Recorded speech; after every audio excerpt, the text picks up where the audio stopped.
आहे राजकीय वर्तुळातून महायुतीमध्ये सगळं काही आलबेला आहे, तिसऱ्याला जागा नाही अशा शब्दात मुख्यमंत्री फडणवीसांनी ठाकरेंना दिलेली ऑफर म्हणजे केवळ मजा मस्करी असल्याचं पुन्हा एकदा स्पष्ट केलंय।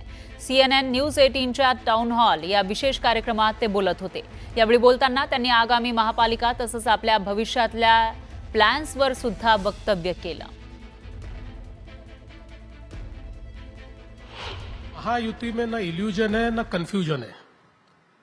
मैं और शिंदे जी दिन में 2 बार बात करते हैं। आपके आने से पहले भी उनसे बात करके आया हूं, इसलिए आप चिंता मत कीजिए। हमारा तो पता लगा कि वो जम्मू कश्मीर में फोन आपकी अपेक्षा, आप लोगों की अपेक्षा क्या है कि हम लोग ऐसे कैमरे लगाए और फिर एक दूसरे को फोन करें?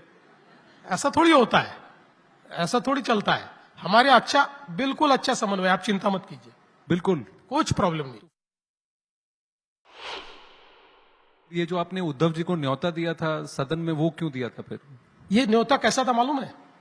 जैसा अपन चलते चलते अब आप और मैं मिल गए, मतलब अपन तो दोस्त है, पर समझ लिया पहली बार मिले तो मैं आपको जाते जाते बोलता हूं, अच्छा मिलना फिर कभी। आपको भी मालूम है आप नहीं मिलने वाले और मुझे भी मालूम है मुझे मिलना नहीं है आपसे। ये मिलना फिर कभी था।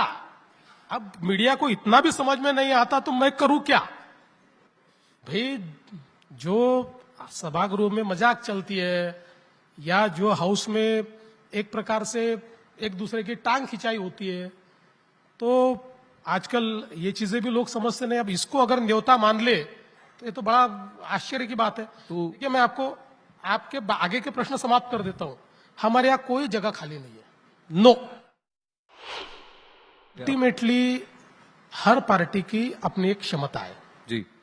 जैसे एग्जाम्पल के लिए मैं कहता हूं कि बीजेपी ये पिछले समय 82 सीटें चुनकर आई हुई है, तो 82 हमारे सिटिंग नगर सेवक है।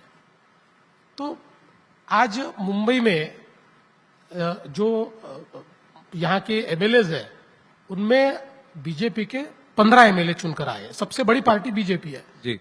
तो उसी हिसाब से हम लोग आपस में बंटवारा करेंगे, उसमें कोई प्रॉब्लम नहीं है। जो जिसकी जितनी क्षमता होगी उस क्षमता के अनुसार उसको जगह मिलेगी। तो इस केस में जिसकी जितनी संख्या भारी वाला फॉर्मूला वैसे ही होता है। तो राजनीति तो संभावनाओं से भरी हुई है, इसलिए मैंने कहा कि राजनीति में टेस्ट मैच जैसा पिच पर टिके रहो। जब बहुत तूफानी बॉलिंग आती है झुक जाओगे, झुककर उसको कभी डक करो, कभी प्लेड करो, और जब अपना मौका आता है और बॉल पर नजर जम जाती है तो चौके छक्के लगाओ। तो ये मुंबई से दिल्ली का सफर है कि अभी आप मुंबई में ही हैं? बिल्कुल मुंबई में ही खेलना है। कोई बाहर का टूर मैं देख नहीं रहा हूं, होम ग्राउंड पर ही